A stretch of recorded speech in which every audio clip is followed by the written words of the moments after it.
Namo tassa bhagavato arahato samma sambuddhassa. Namo tassa bhagavato arahato samma sambuddhassa. Namo tassa bhagavato arahato samma sambuddhassa. Buddhang dhammang sanghang namasami. So today's theme for Sunday afternoon talk is removing the dart, and probably many of you who've spent any time around Buddhist scriptures or listening to Buddhist teachings will be somewhat familiar with this particular simile that the Buddha used and what the basic theme is. If you're not, then you might be wondering what on earth is it going to be about today? You know, is it about sort of how to dig out splinters? So the simile of removing the dart or the arrow is an image that comes from a discourse of the Buddhas called the Chula Malunkiya Putta Sutta, the shorter discourse to Malunkiya Putta. And the story goes that Malunkiya Putta was a monk who had a lot of interest in all kinds of esoteric knowledge and had a whole variety of philosophical questions that he wanted to ask the Buddha, and he was really frustrated that the Buddha wouldn't answer. And there's a standard list of 10 philosophical points that you get over and over again in the scriptures. Things like, is the Atman one thing and the universe another, or the Atman and the universe, are they united? Is the universe eternal and the Atman, the Atta, is the universe eternal and the Atman impermanent, or is the Atman permanent and the universe impermanent, or are they both permanent? Or what happens to an enlightened being after the death of the body? Do they exist? Do they not exist? Do they both exist and not exist? Do they neither exist nor not exist? And on and on. And so the Buddha stoically refused ever to answer any of these questions. And Malunkiya Putta was very annoyed by this and thought, well, this is ridiculous. If he knew, he should tell us. And if he doesn't tell us, then it must be that he doesn't really know. And so I'm going to go and put it right to him. I'm going to go and tell him. You know, if he doesn't answer these questions, I'm going to disrobe. So there. And in this sort of fit of pique, he goes to the Buddha and then he tells him this. You know, please, Venerable Sir, I'm going to ask you to answer these questions about the nature of the soul, the Atman, and the nature of the universe. What happens to an enlightened being at the death of the body? And if you don't answer these questions, then I'm going to leave the holy life. I'm going to disrobe. And then the Buddha said, Malunkiya Putta, when you went forth into the holy life, when you were ordained as a monk, did we make a deal that if you ordained, I would answer these questions for you? And he said, no, Venerable Sir. He says, well, he said, do you know why it is that I don't answer these questions? Because I've not declared these points. I've not revealed these because these are unbeneficial. They are not connected to the roots, the basis of the holy life. These kind of issues don't lead towards dispassion, to disenchantment, to peace, to full realization, to liberation, to enlightenment. They don't lead to nibbana. That's why I haven't declared them to you. And what have I declared? I've declared to you the nature of suffering, dukkha, the origin of dukkha, the cessation of dukkha, and the way leading to the cessation of dukkha. Why have I declared that to you? Because this is what is of benefit. This is what's connected with the basis of the holy life. These teachings lead to dispassion, to disenchantment, to peace, to liberation, to nibbana. And so Malunkiya Putta is not particularly impressed by that. And he says, but still, if you knew, you should reveal these things to us. And the Buddha said, well, look at it like this, Malunkiya Putta. So say there is a soldier, someone who's wounded in battle, and he's shot with an arrow, shot with a poisoned arrow. And there he is lying on the battlefield, and his friends come up with a field surgeon and about to pull the arrow out, and he says, wait. I'm not going to let you pull the arrow out until you find out the name of the person who shot me. And not only that, but I want to know what village he came from, whether he was tall or short or medium height, whether he was dark-skinned or golden skin or fair-skinned. What was the kind of bow that he used? Was it a short bow? Was it a medium bow? Was it a long bow? What kind of string the bow was strung with? Was it a hemp string? Was it a sinew string? Was it a vine string? What kind of shaft? Was it a wild wood shaft? Was it a cultivated wood shaft? What kind of feathers? What bird they came from? The feathers on the shaft of the arrow? Are they peacock feathers? Are they goose feathers? Are they crow feathers? Are they rook feathers? Are they eagle feathers? What kind of sinew the arrow tip was tied on with? Is it monkey sinew, cat sinew, dog sinew, wolf sinew, lion sinew, cow sinew? And then he goes through this long list, as you can tell. So by the time that they'd found all the answers to those questions, the man would have died. And he said, Malunkyya Putta, whether or not one has the view the world is eternal, the universe is eternal, or the Atman is eternal or is not eternal, still there is dukkha, there's birth, there's aging, there's sickness, there's death, there's separation from the loved, there's association with the unloved. There is dukkha. And so, this is in exactly the same way. By the time you get to all of your philosophical questions, you will have died. And the point being that it's far more useful to pull the arrow out and to look at the issue of dukkha, rather than to spend time on all of these philosophical issues and kind of extraneous aspects of the universe. And also there's another very famous teaching that the Buddha gave when he was staying in Kosambi, and there was a forest outside of Kosambi, a forest of singsapa trees. And he was walking through the woods with a number of the monastic community, and he reached down to the ground and he picked up a handful of leaves and said, "What do you think? Is the number of leaves in my hand greater or lesser than the number of leaves in the forest?" So of course the monks with him say, well, they could see there was some kind of trick coming. They know when the Buddha asks a question that there's a certain direction to it. So, well, the number of leaves in your hand is very small, and the number of leaves in the forest is very great. And the Buddha said, well, even so, what I know is comparable to the leaves in the forest. What I teach you is comparable to the leaves in my hand. And why do I not teach you everything that I know? Because everything that I know, or of all the things that I know, much of it is not beneficial. It's not connected to the holy life. It doesn't lead to dispassion and to liberation, to nibbana. And why do I teach you these few things? Because what I do teach you is connected with the holy life, connected with dispassion, with enlightenment, with nibbana. And what do I teach you? I teach you dukkha, the origin of dukkha, the cessation of dukkha, the cessation of suffering, and the way leading to the cessation of suffering. That's what I teach you.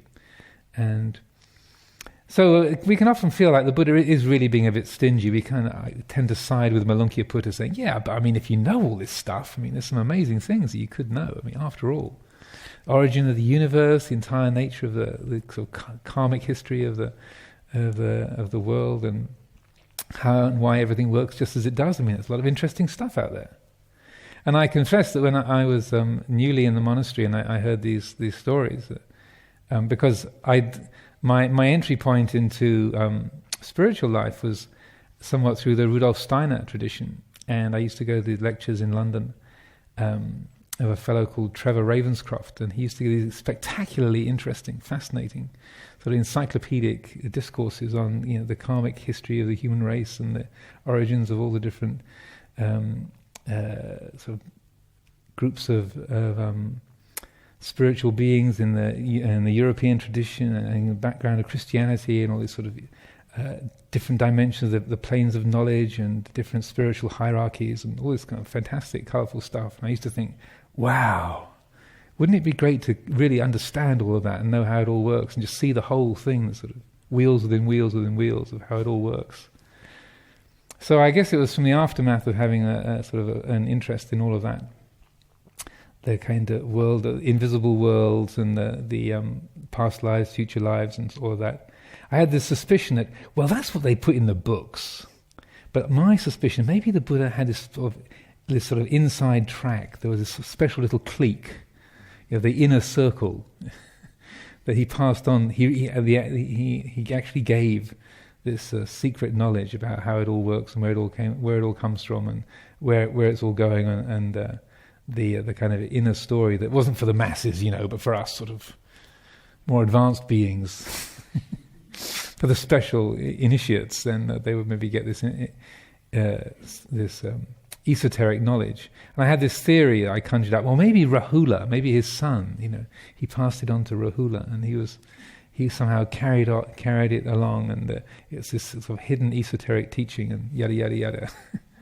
The way you do when you're 21, you're kind of imagining this sort of elaborations on these kind of very straightforward and clear spiritual teachings. And then as time went by, it became more and more clear that no, when it said that the Buddha didn't talk about it, he didn't talk about it. And it wasn't so he only talked about it to Sariputta or to Rahula or Moggallana. It's like, no, he didn't talk about it to anyone because it really was not useful. It was not beneficial. And so after a couple of years in the monastery, I gave up on my theory. that was some kind of special current of esoteric knowledge. Because there's something in us that hungers for that likes that kind of idea of figuring out how it all works and having a kind of recipe for the exact mechanics of our human life, where we come from and how it all works and what's going on behind the scenes. But the Buddha was really resolute. Over and over again when these questions come up, he just says, I teach one thing, dukkha and the ending of dukkha. That's it. And so much of his teaching just is pointed right at that and homes right in on that. Now we might think that nowadays, we don't really care so much about past lives and future lives, or the spiritual hierarchies, or the karmic history of the universe, and you think, well, I don't really care about that stuff. But still, in our current day and age, even with a very secular approach towards understanding, we are still very much in the same position as Malunkyaputta in many, many ways, because this is known as the information age. And we're all bombarded by huge quantities of facts and figures and data. It used to be just the newspapers and the radio, and then the TV came along, and then now the internet is like a kind of avalanche, with the quantity of facts and figures and information, news that we can absorb is just staggering. It's completely undigestible, the degree and the quantity of it. But still, we lap it up, don't we? Right? I'm not just. Maybe I'm being a bit presumptuous, but for most of us, we have this feeling of being interested in information and stories and the news and facts and figures about all these different aspects of the world, and we want to find out. Somehow, we feel it's important to know, and we find ourselves filling our minds with all these sort of significant and interesting facts about life. And it's not as though these things are a waste of time or are useless. They even can be connected with our livelihood. I remember some years ago on this issue talking with a fellow who was this is in America, this fellow who was a doctor up in Seattle. And his field was one particular kind of lung disease.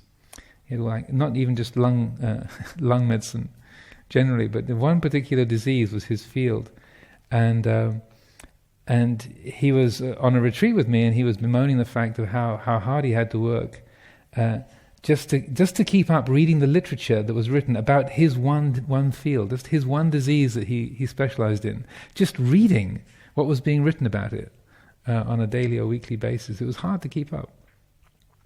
And I remember the look on his face. I said, I said to him, is there really that much?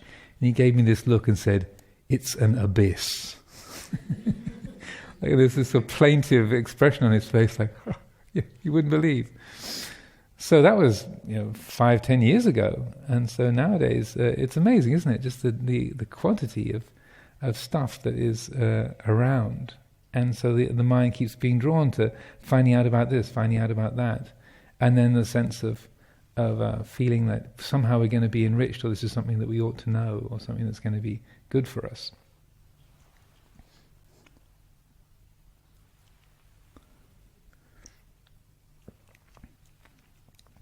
When one way this was expressed, I was recollecting, thinking about this subject, was some lines from a T.S. Eliot poem, Choruses from the Rock, where he says, "Where is the wisdom that we have lost in knowledge? Where is the knowledge that we have lost in information?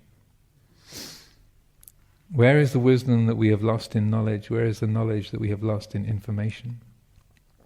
And I thought that expressed, he wrote that years ago, but I thought it was a kind of motto of the information age, that we're so inundated with information, with news and input about everything that we had never even heard of before, and now we find ourselves endlessly hungering for more input about.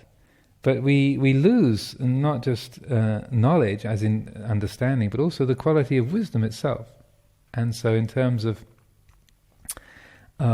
this particular issue, what it's about is learning how to not get lost in the information, and not even to get lost in the knowledge, but to keep our attention focused on the genuine quality of wisdom, what wisdom is. As I was saying, when I was I first came across these teachings, and one of the reasons I was fascinated by those talks that I went to in London back in the 70s, and all this information about the spiritual hierarchies and the karmic history of Europe and all that kind of area, is in a way what all spiritual traditions are centered upon. And if you think about it, there's, at least for myself considering it, it seems like there's three questions that all religions seek to answer, and these are: where do we come from? Where are we going? And what am I supposed to do now? That sums it up. Where do we come from? Where are we going? What am I supposed to do? What am I supposed to do now? And so most religions answer those with an origin story of how the universe got created, how this whole thing came into being, what's the nature of humanity, how we got hatched in the first place. It comes up with a particular destination, whether it's the kingdom of heaven or union with Brahman or whatever it might be, but there's a destination that our fulfillment can lead towards, or in some future state, heaven or hell, or whatever way it may be formed with the religious tradition. And then what are we supposed to do now? That's again particular to the religious tradition, but it's always, they're always trying to tell us how to live and what's the best way to function in accord with the reality described by those traditions. And one of the interesting things about the Buddha's teaching, and in relationship to this, the issue of removing the dart, getting to the issue of dukkha, is that it's probably the only world religion that doesn't really center around an origin story. Now you do have, in the Pali Canon, you do have tales of how the universe works. But it's interesting insofar as the Buddha says, okay, if you want to know how a universe begins, it's like this. And say in the Digha Nikaya, the Aganya Sutta, that's Sutta 27, and the one before it, 26, in the Digha Nikaya, he describes, and it comes about that after a very long period of time, there's there's a contraction of the universe. The whole universe contracts, and then during that time, most beings are born in the Abhasara Brahma realm, up in the high Brahma realms, and then the universe starts to expand. There's a big bang, and then the other realms of existence come into being, and then beings are born in coarser and coarser and coarser realms, and it evolves to a certain point. The universe reaches its limit, and then collapses again. The beings are born with a variety of different lifespans, and then it kind of grows to a certain level, and then the universe starts to contract. The fabric of the universe is consumed in various kinds of conflagration, and then that universe comes to an end. It comes to a point of universal contraction. So there's various descriptions like that, how beings start off in high realms and then over time get born in lower and lower realms, and then at the end of an eon they all get reborn in the Abhasara Brahma realm and so on. But it's what's fascinating is that yes, this is how universes work and this is how beings come into existence, but that's not really that big of a deal. You don't need to be concerned about it. It's very much a side issue, and even those people who have grown up in Buddhist countries, you might have heard those kind of origin stories. But isn't it interesting how that's not really the central feature of Buddhist tradition? It's not made that much of, like the stories of Genesis or such like. And what you have in the Buddhist tradition instead is a whole different way of looking at the world. Because it's when the Buddha talks about the world, it's not just the sort of external universe or how different realms of being or the planet and the stars and everything comes into being. But there's a much more of a psychological approach to what the world is.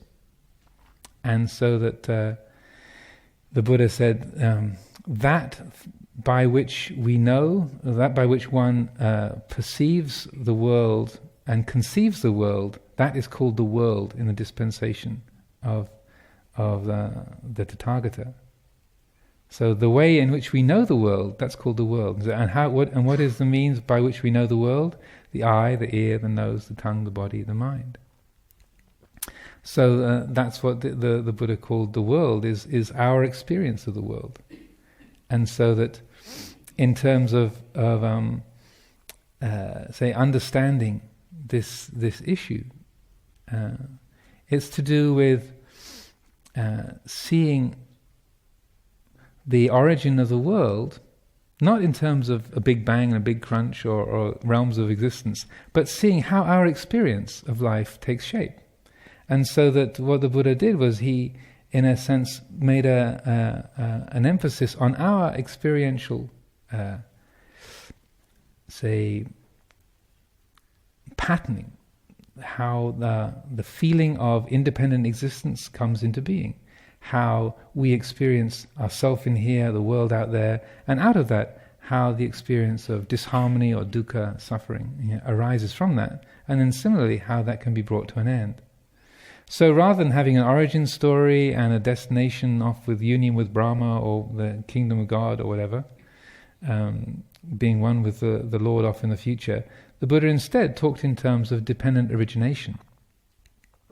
Which probably most of you are familiar with. This is a pattern that he described, how the experience of separate existence arises, and how the experience of alienation or dukkha arises from that.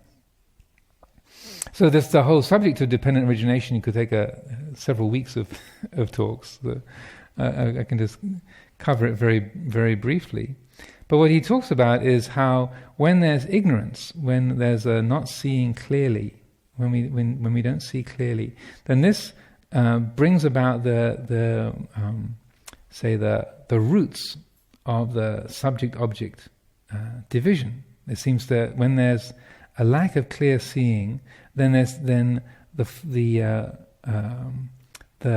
experience of a knower here and a known over there, a subject and an object, starts to form. That crystallizes and takes root in the identification with the body and the six senses, and then also the objectification of the sense world. So it seems to be a me in here and a world out there.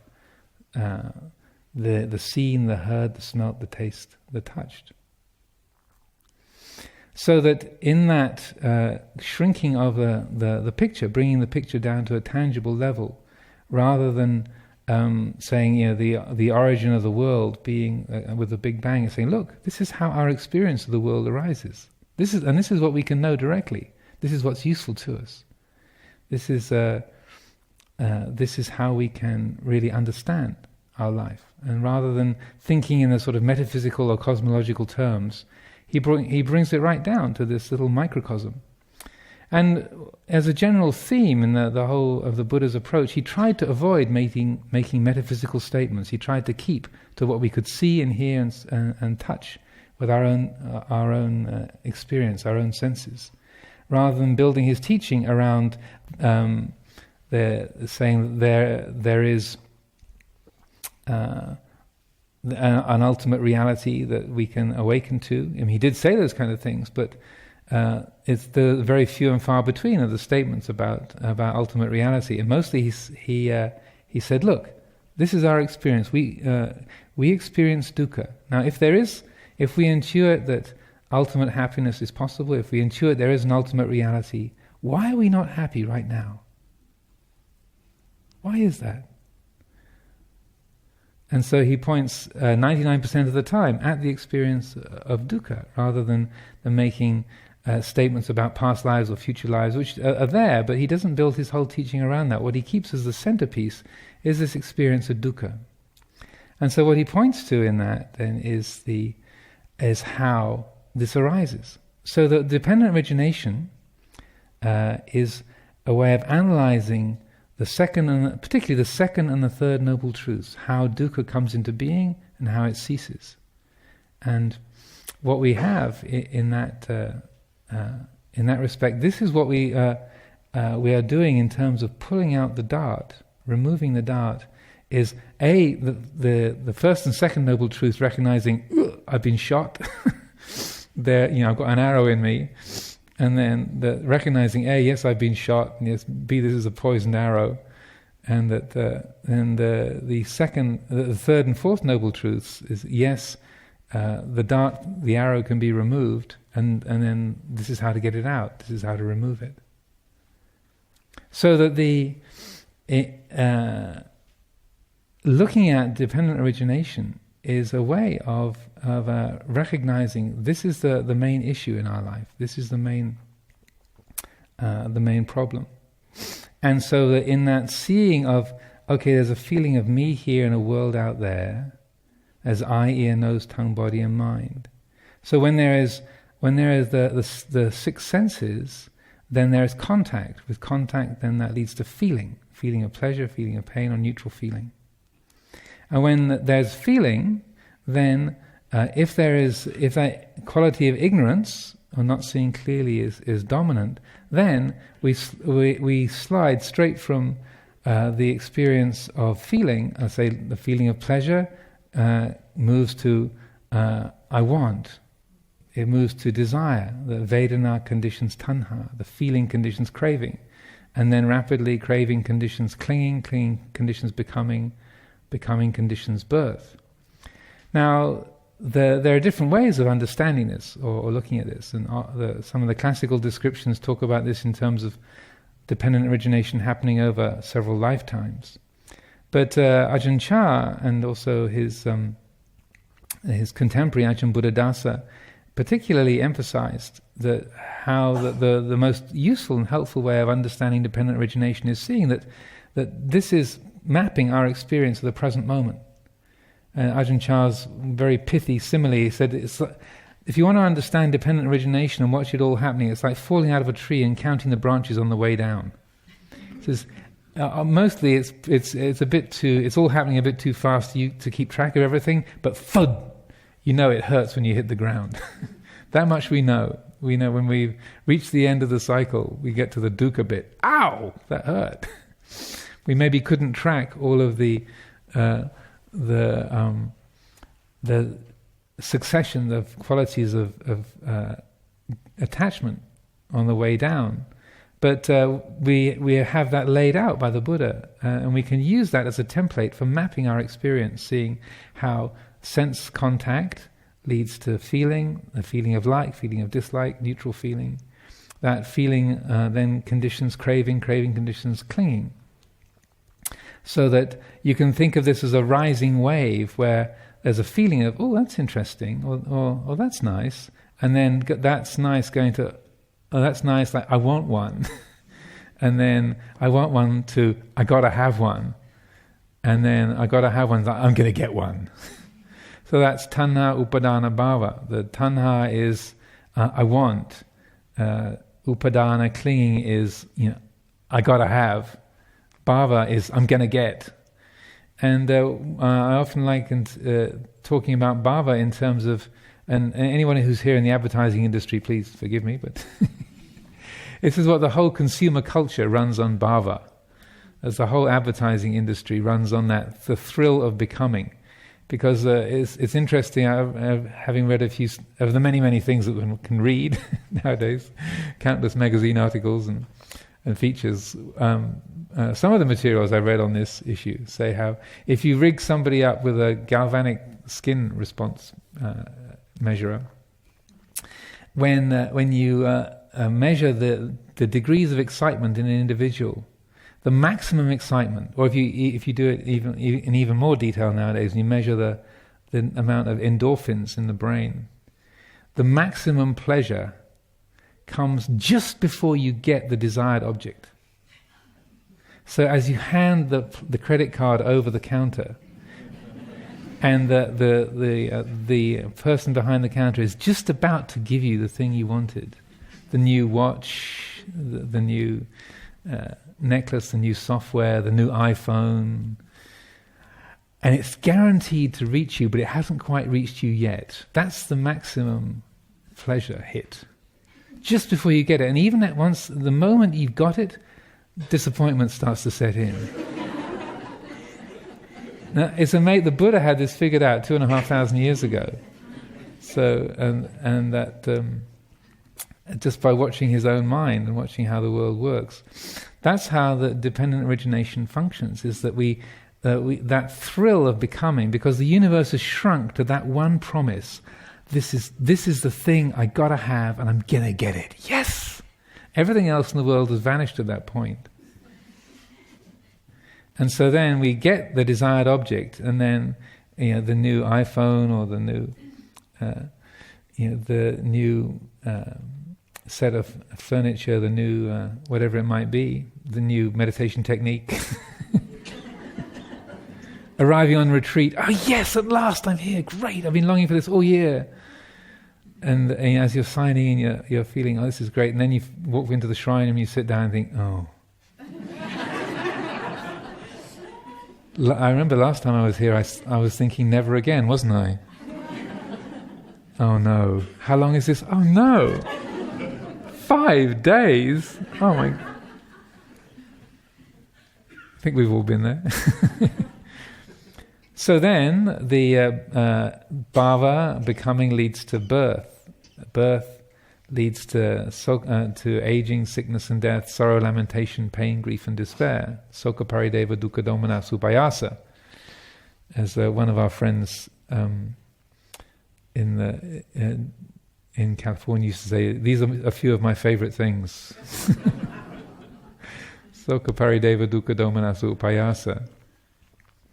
That's the disappointment, the anxiety of having this precious and wonderful thing that you had, then the fear of losing it, the irritation at something coming along and interrupting it, the pain of loss, or the feelings of anguish when it's not working so well. And I'm remembering many years ago, sitting in this very hall. And I was waxing lyrically on exactly this subject. There was two young Thai women who came, and this was before the courtyard existed. This was outside. Used to be just the kind of open tarmac. It used to be the old school playground. So this used to be the car park for the monastery, just out front here. And so these two young women had come in this bright sort of cherry red Mercedes, And for those of you who don't know, owning a Mercedes in Thailand, at least it used to be the ultimate kind of achievement. It's like if you've got a Mercedes, like you've arrived. It's the kind of lay equivalent of arahantship. Like you have really arrived. Or if this is a token. This is a symbol of ultimate happiness and achievement, is having a Mercedes. So I'm waxing lyrically on this subject, and so I say, okay, you come from Thailand, you come and study in England, you graduate and you get a job, and then you start making some money and you buy a Mercedes, and then you can take your picture and stand in front of the car and say, "Mom, look, Dad, here we are with the red Merc," make it and send the pictures home, and everyone's proud and they're kind of smiling. I say, and so then, but then you're so happy you got this car, but then maybe you park it outside. You don't pay attention to parking it in a very safe place, and then someone comes along beside the car and then scratches it along the side. Scratches it with a key, and then you start getting, and you come out and you see someone's keyed your brand new maybe your brand new second-hand Mercedes. Beautiful red Mercedes with a big scratch down the side, and then you get really upset and angry and you want to murder them. And as I'm saying this, then one of the women starts getting the giggles. And as I'm sort of getting into my theme, she actually keeled over on her side. She was laughing so much she actually fell over on her side. And the other one was getting redder and redder. I think there must be a story here. What's going on? And then I said, "Why are you laughing so much?" And she said, "That's what happened last night." So you should have heard her in the car on the way up here, what she was going to do to the person who messed up her car. She was talking about all these kind of 50 kinds of torture she was going to wreak on this person. So I was not being prophetic, it was just using a random example. But something that we think is going to make us so happy becomes a cause for great pain. So that in pulling out the arrow, in this removing the dart, it helps us so much to see how this works. This is how a simple sensation or something that we see or hear or smell or taste or touch, just something that we think, when we grasp it in the wrong way, then we are struck by. That's like being struck by the arrow. We are causing that quality of dukkha, of pain for ourselves, and then it's through really understanding and applying the Four Noble Truths, seeing that my feeling of ownership for this thing, for this car or this retreat, this particular job I've got, this relationship, this physical body, that feeling of ownership, that feeling of attachment, and so forth. These can be that's the arrow that we're shot with. That feeling of dukkha, as it's embedded in us. And then the other part of dependent origination is called dependent cessation, because along with the arising of dukkha, and the description of that, and saying how this comes into being, the Buddha also pointed out in the second half of the verses describing dependent origination. He says, when there is no avijja, when there is no ignorance, then that doesn't give a rise to sankhara, and then sankhara doesn't to formations. Formations don't give rise to consciousness. Consciousness to nama and rupa, name and form, body and mind, and the six senses, and that whole cycle is not launched into being. And so that when we understand that pattern, when we train the mind to be awake, then we are able to free ourselves from that cycle. We're able to pluck out the dart. That's how we do it. So in terms of the sort of three essential questions, where do we come from? In terms of dependent origination, it's like, well, where we come from, the feeling of I and me and mine comes from ignorance. That Ajahn Buddhadasa was very, very fond of saying. He had this absolutely deadpan kind of expression. He'd say, in Buddhism we say, we do have a creator, ignorance. Ignorance is the creator of the world. I can't do an Ajahn Buddhadasa face. I'm far too scrutable. He was extremely inscrutable. So ignorance is where the sense of me and my world comes from, and where it's going to is either to dukkha or to enlightenment, either to more dukkha or to bodhi, to enlightenment, to liberation. And then what we're supposed to do now, the answer to that third question, is to acknowledge that we've been shot by the arrow, and then to pull it out. And so the way we do that pulling out, is through the cultivation of the Four Noble Truths, to apprehend this is dukkha, this is the feeling of alienation, this is the origin of it is through clinging, and to let go. Then the third noble truth, to realize this is the cessation of dukkha. This dukkha can end. To realize that quality of cessation. And then the fourth truth, to cultivate the path leading to its cessation, to cultivate the Eightfold Path.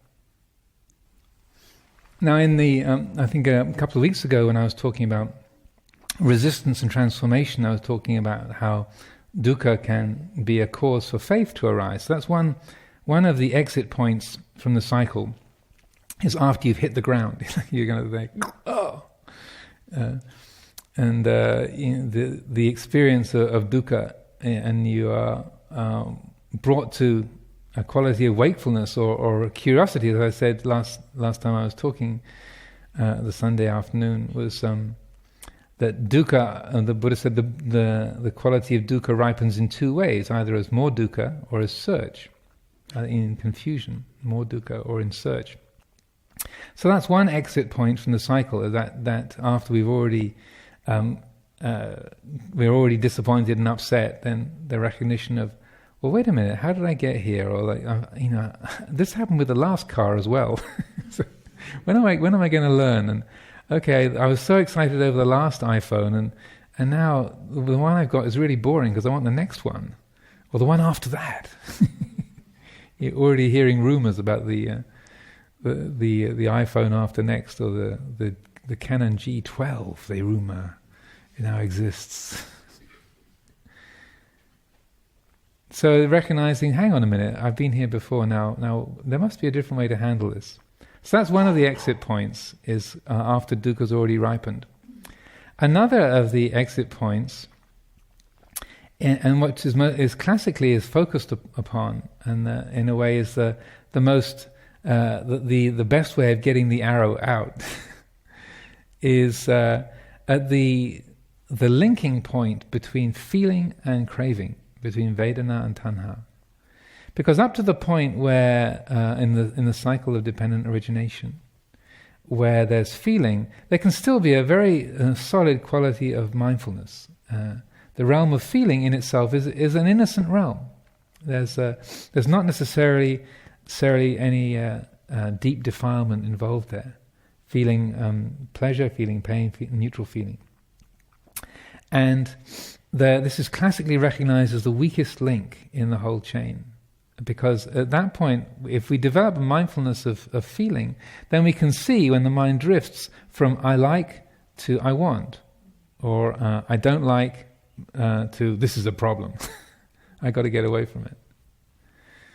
So one story in particular in relationship to this that Lumpur Sumedho has often told in the past is when he was a young monk at Ajahn Chah's monastery. He'd been there a couple of years. And it was the custom, I think it still is the custom, that the students from the Ubon nursing college, their teachers would bring them to Wat Bapong and have them spend a day there to receive teachings from Lumpur Chah, and since he passed away then from Lumpur Liam nowadays. And so Ajahn Sumedho, as a young monk, was spending a lot of time just doing formal practice by himself, and it's the life there in Wat Bapong was extremely austere and simple in those days, and that the nuns community and the monks community was very, very separate, and there was virtually no interaction between the monastics and the lay community at all. But since Ajahn Sumedho was the only foreign monk that was around, and he was kind of a local celebrity, it was this famed large white monk, like the kind of white alligator that people would go and see.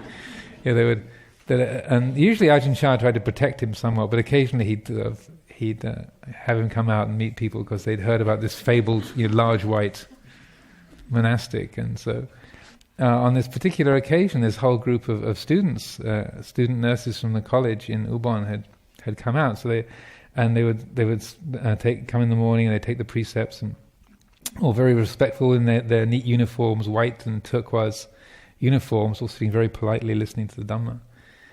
But of course, for Ajahn Sumedho and in that situation, it was very rare that he would be in the company of 50 or 100 young women, and that at the end of the day, after all the students had sort of paid their respects and taken their leave, Ajahn Chah, because also in northeast Thailand they're very straightforward about things like sexual attraction and life and death and the kind of mechanics of living, and the sort of the ordinary matter-of-fact aspects of the human world. And so he said, "So Sumedho, what did that do to your mind?" Yeah, having all those attractive young women so close. And then what he said was, "Chop, da mai ao," which means I like, but I don't want. And Ajahn Chah was so impressed with that in fact the next 2 or 3 weeks apparently almost all his Dhamma talks were based around that theme. Because he said this is the whole thing, this is exactly the issue. Because if you pretend that you don't like, you're in trouble.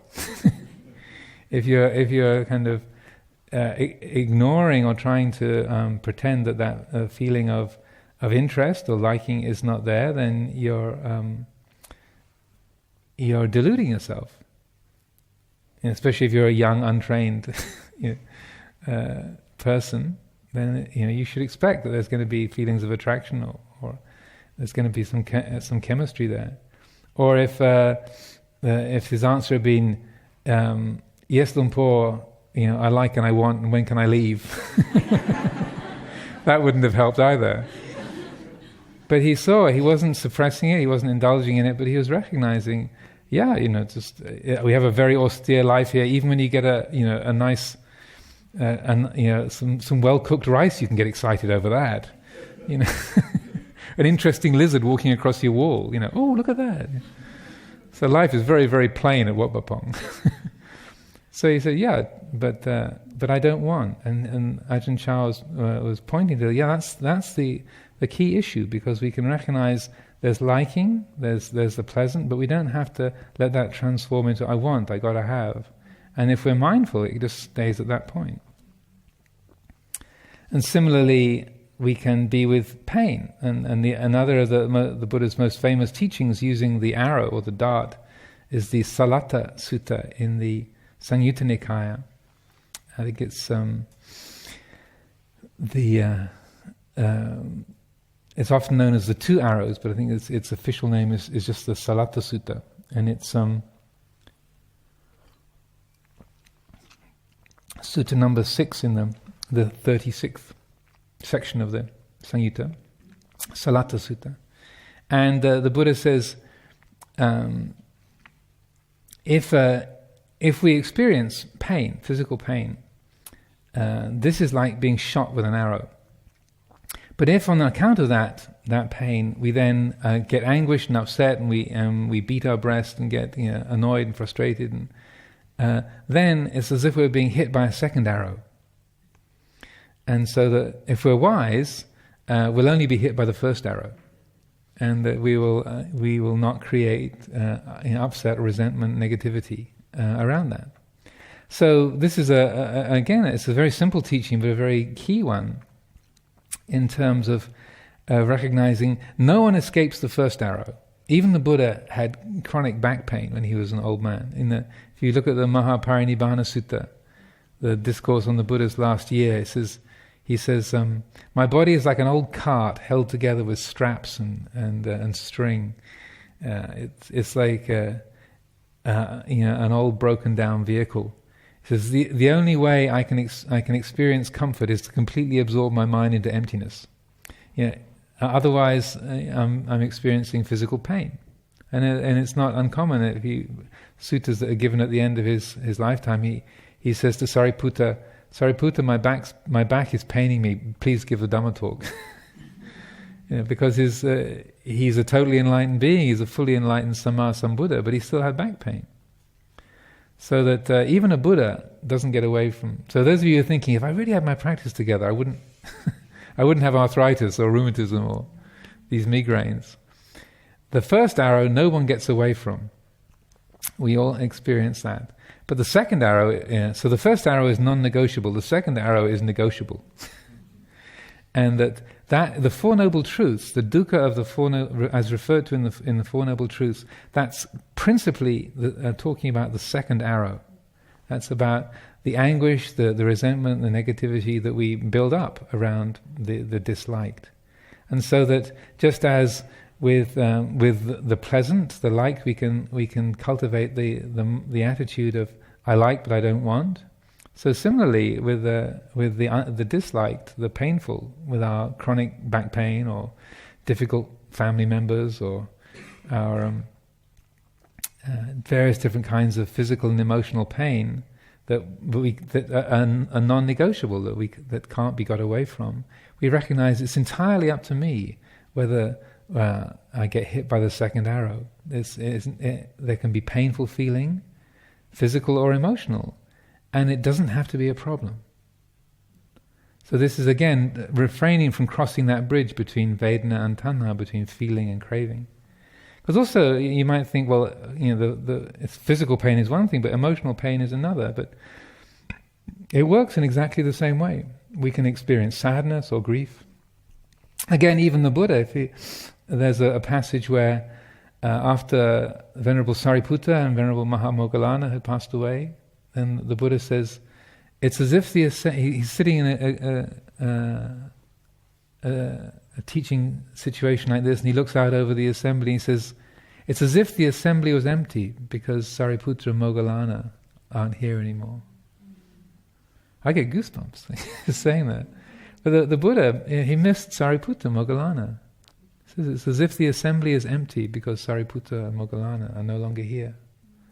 So even the Buddha experienced that kind of sadness, of grief. But he also knew how not to make a problem out of it. Absolutely not a problem. So these are the ways that we can most effectively pluck the arrow out. This second exit point from the cycle of dependent origination is learning to develop a mindfulness of feeling, physical feeling, emotional feeling, and to see that bridge as we get to it, the bridge of feeling, conditioning, craving, and there's realizing there's a choice here. I can choose to cross this.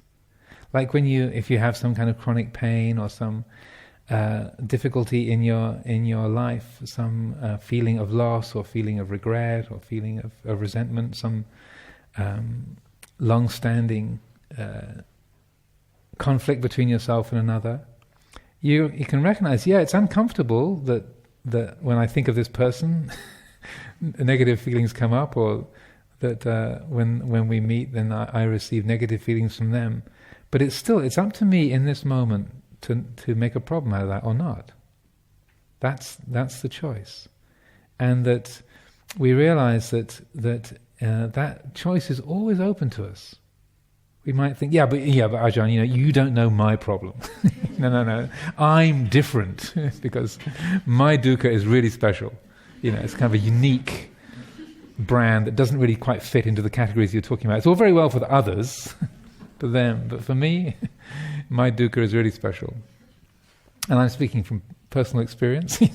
We can always feel like, but this is really unforgivable, or this is really unrequitable, or this is really incurable, and it really shouldn't be this way. But one time Ajahn Chah was visiting one of our monks, a Western monk who was in hospital in Bangkok, and he had a lot of knee troubles, and he made the mistake of having both knees operated on simultaneously. He thought, we'll get them both done at once and he'll get it out of the way. Mistake. So Luang Por went to see him in the hospital and made the error of asking him, so how are you? the Venerable launched into this lengthy moan about the problems of being in the hospital, how difficult it was, and how his knees weren't healing, and how basically the theme was, it shouldn't be this way, this is not fair. And after he continued for a while and then finally paused for breath, Luang Por just said, if it shouldn't be this way, it wouldn't be this way. Which is not very comforting, but it is extremely realistic. It's like, no, this is how it is with the human body. It can be like this. There's nothing has gone wrong here in any essential way. It's up to you whether you create an argument with it or not. So maybe the last thing to mention then is that, and I was referring to this before in terms of the ending of dukkha, in a way the most fundamental exit point from the cycle of dependent origination is not to let it begin at all. The whole thing begins with ignorance, avidya paccaya sankhara, ignorance conditions formations. Because of ignorance there is the subject-object duality, self and other, this and that, here and there, and then that what Bhikkhu Jnanananda calls the nama-rupa vijnana vortex, the sort of mind and body consciousness vortex, like a whirlpool. The feeling of subject-object strengthens and strengthens till there's a me in here and a world out there, and I'm solid, I'm a real thing here and the world is real out there. But if there's genuine mindfulness, if there's true wakefulness, if there's vidya, if there's knowing, then the whole cycle doesn't begin. There's and as it says in the second part, avijjaya taveva asesa viraga nirodha, when there is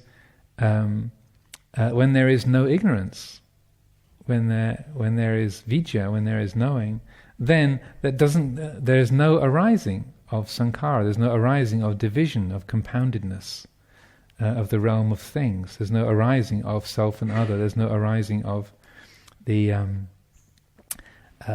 feeling of I separated from the world, and the quality of harmony is sustained from the beginning. So that's the real challenge. This is the sort of most sort of deep tissue kind of practice, most challenging, but also the most rewarding. If we can sustain that quality of vijja, of knowing, then none of that quality of dukkha arises in the first place. So even when we get hit by that first arrow, even as it hits, we know it's up to us.